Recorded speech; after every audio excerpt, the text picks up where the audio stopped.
दोस्तों, इस वक्त की सबसे बड़ी खबर, ये खबर अभी अभी आई है और इस खबर ने आते ही तहलका मचा दिया है। धीरेंद्र शास्त्री हिंदू राष्ट्र की कल्पना लिए पदयात्रा में निकले हैं और इस यात्रा को पूरी तरह से एक हिंदू साध्वी ने खारिज कर दिया और कहा कि धीरेंद्र शास्त्री इन लोगों को मूर्ख बना रहे हैं और सिर्फ अपनी बढ़त बनाने के लिए, जबकि भारत तो पहले से ही हिंदुस्तान है, तो फिर हिंदू राष्ट्र बनाने की क्या जरूरत है। पूरी खबर बताऊंगी दोस्तों कि आखिर ये कौन है जो धीरेंद्र शास्त्री की इस पद यात्रा को फर्जी और जो लोग शामिल हो रहे हैं उनको भी मूर्ख बताया। नमस्कार, आप देख रहे हैं बामसेफ न्यूज और मैं हूं आपके साथ शैला।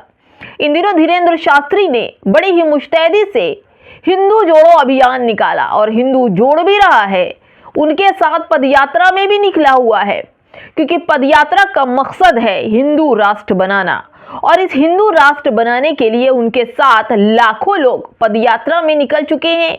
महिला हो, पुरुष हो, बच्चे हो, सेलिब्रिटी हो, नायक हो, नायिका हो, विलेन हो, तमाम तरह के खिलाड़ी हो, कोई भी लोग हो, राजनेता हो, नेता हो, सभी बड़ी ही सराहना कर रहे हैं धीरेंद्र शास्त्री की और उनकी इस हिंदू राष्ट्र बनाने वाली पदयात्रा में लोग शामिल भी हो रहे हैं। वही एक लोग ऐसे भी हैं जिन्होंने भारत में आरएसएस और बीजेपी के लिए प्राण फूंक दिए। इनको बनाने के लिए, सनातनी को जिंदा रखने के लिए इन लोगों ने प्राण फूंक दिए और प्राण ले भी लिए।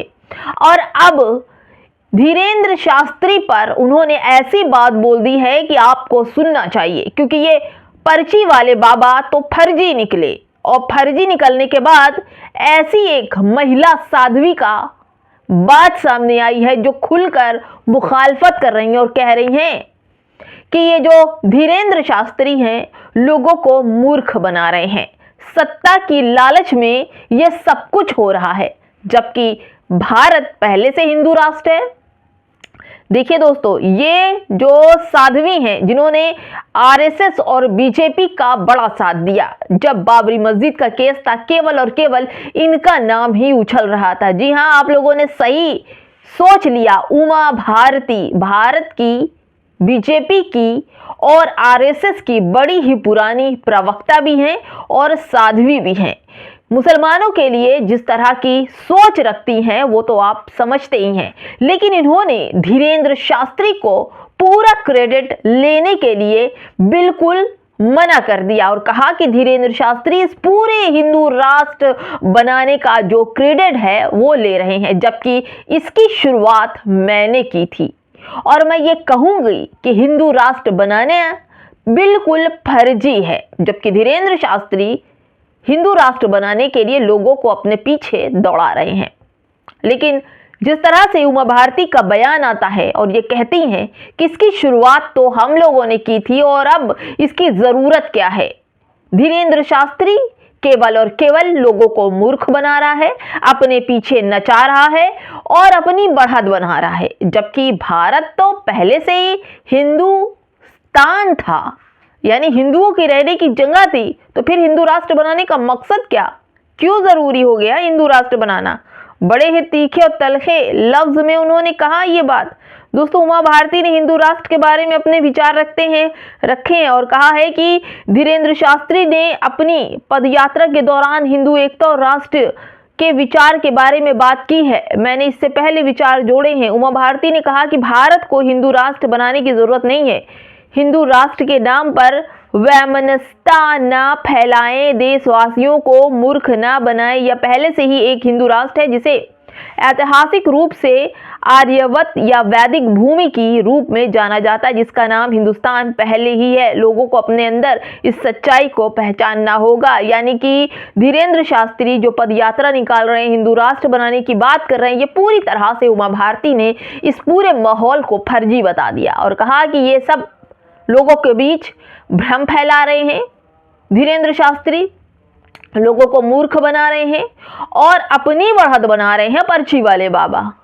और इन तमाम चीज़ों को अगर आप देखें तो इस तरह ये सब कुछ चल रहा है। और धीरेंद्र शास्त्री की हर उस यात्रा में एक ही शब्द का इस्तेमाल होता है, मुसलमानों का बहिष्कार। हथियार रखो, मुसलमानों का बहिष्कार करो, मुसलमान तुम्हारी चीज़ों पर कब्जा कर लेंगे, तुम्हें मार डालेंगे, तुम्हें जला देंगे, तुम्हें खत्म कर देंगे। वो नमाज पढ़ते हैं, वो ये करते हैं, ये वो करते हैं, दुनिया भर की बात पदयात्रा में कही जा रही है और तमाम जो मूर्ख हैं वो सब जुड़ रहे हैं, बिल्कुल नतमस्तक हुए जा रहे हैं। भैया पर्ची वाले बाबा हैं, भविष्य बताते हैं। यही पर्ची वाले बाबा कहीं कुछ आपदा वगैरह आती है, कुछ भी होता है तो इनको खबर नहीं होती, लेकिन हाँ अपने आश्रम में बैठे हुए पर्चा जरूर निकाल देते हैं कि फला के भविष्य में क्या होने वाला है, फला के भविष्य में क्या होने वाला है, ये सब निकालते हैं। लेकिन दोस्तों अब इसी के बीच बीजेपी से ही जो लोग हिंदू राष्ट्र बना रहे हैं ना, वो सोचते हैं कि मुसलमान चले जाएंगे तो उनका घर, मकान, दुकान, ऑफिस और नौकरी सब हमें मिल जाएगी। तो उसके लिए भी इन लोगों की, इन मूर्खों के लिए भी एक खबर है, जरा इस पर भी ध्यान दीजिए। गांव सवेरा एक पोर्टल है, वहां से खबर है कि हरियाणा कौशल रोजगार निगम के तहत केवल बीजेपी के कार्यकर्ताओं और उनके बच्चों को नौकरी दी जाए ताकि पार्टी की रीढ़ की हड्डी मजबूत बनी रहे। और ये कहा किसने है? राम कुमार गौतम, बीजेपी विधायक जो कि हरियाणा के हैं, और उन्होंने कहा है कि जो लोग बीजेपी से हैं, उनके कार्यकर्ता हैं, उनको ही नौकरी दो, उनके ही बच्चों को नौकरी दो, और बाकी ये जो फर्जी वाले हिंदू राष्ट्र बनाने के लिए निकले हैं, इनका क्या होगा? ये कहाँ जाएंगे? जब सारे बीजेपी वालों को नौकरी मिलेगी तो ये सब कहाँ जाएंगे? इनका क्या होगा? ना तो इनके पास रोजगार है, ना शिक्षा है। शिक्षा होती तो वो फालतू टाइम नहीं वेस्ट करते, रोजगार होता तो वो अपने घर कमाने खाने में लगे होते। दोस्तों बहुत सारी बातें हैं सोचने वाली, लेकिन क्या किया जाए, बेरोजगारी इस कदर है कि लोगों के पास समय इतना है कि धर्म का झंडा उठाए घूम रहे हैं। अब ये देखिए हरियाणा वाला तो अब लगता है कि बस बीजेपी के कार्यकर्ता और उनके बच्चों को ही नौकरी मिलेगी। उनके बच्चे जो बीजेपी के नेता हैं, विधायक हैं, सांसद हैं, मंत्री हैं, सबके बच्चे विदेश में पढ़ेंगे। आपके बच्चे हत्यारे बनेंगे, दंगाई बनेंगे, अपराधी बनेंगे। जैसे कि स्पीच आती है बड़े बड़े नेताओं की, बड़े बड़े साधुओं की, कि हथियार उठा लो, मुसलमान तुमको ये करेंगे, उससे पहले इनको कम कर दो, इनकी संख्या बढ़ रही है, 50% हो जाएंगे तो और ज़्यादा इनकी संख्या बढ़ेगी तो ये और आफत मचाएंगे, इनकी संख्या कम कर दो। और बेचारे ये मूर्ख जो हैं तमाम तरह से मुसलमानों को मारना, पीटना, गाली देना, उनको सताना, उनकी मस्जिद आज़ान, मदरसों पर अटैक करना, ये सब कर रहे हैं। यानी कि अपराधी बन गए हैं, और जब अपराधी बन जाते हैं तो पुलिस उन्हें उठा कर ले जाती है। जैसे दक्ष के मामले में हुआ। धीरेंद्र शास्त्री ने कहा कि मांस की और शराब की दुकानें मुसलमान करते हैं और ये दुकानें हटाई जानी चाहिए। बस क्या था, दक्ष चौधरी और उनके साथी पहुंच गए, शराब की दुकान हटाने के लिए उसका शटर गिरा दिया। फिर क्या था, शराब की दुकान के जो मालिक था वो हिंदू निकला, इनके ऊपर FIR करा दिया, वो जेल में सड़ रहे हैं। अब दोस्तों यही सोचिए कि धीरेंद्र शास्त्री ने दक्ष और उसके दोस्तों को जेल के सलाखों के पीछे पहुंचा दिया, और आपके बच्चे जो बिल्कुल अनपढ़ हैं, कुछ भी नहीं जानते, सिर्फ झंडा उठाना जानते हैं, तो उनका क्या हाल होगा?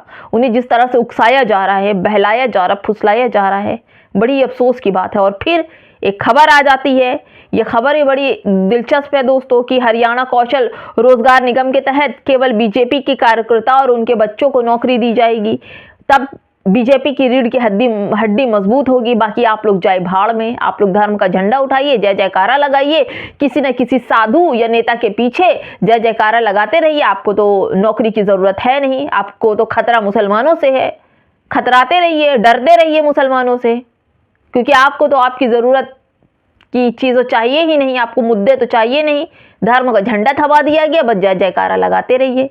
इसीलिए सरकार ने बड़ा पैंतरा चला कि आप अपने मुद्दों पर सवाल ना उठा पाएं, आप अपनी ज़रूरतों को पूछ ना पाएं, जवाब ना दे पाएं। 5 किलो राशन में खुश रहिए। आपके पास रोजगार हो ना हो, शिक्षा हो ना हो, बेटियां सुरक्षित हो ना हो, आपको मुसलमानों का डर दिखा के आपके हाथ में जो झंडे थमाए गए हैं उसके बाद आप सुरक्षित हैं। फिलहाल दोस्तों उमा भारती ने धीरेंद्र शास्त्री को पूरी तरह से फर्जी बता दिया कि इनकी जो पदयात्रा है पूरी तरह से फर्जी है। ये लोगों को मूर्ख बना रहे हैं, अपनी बढ़त बना रहे हैं, और हिंदुस्तान तो पहले से ही हिंदुस्तान है, और फिर इसकी क्या ज़रूरत। फिलहाल दोस्तों इस वीडियो में इतना ही।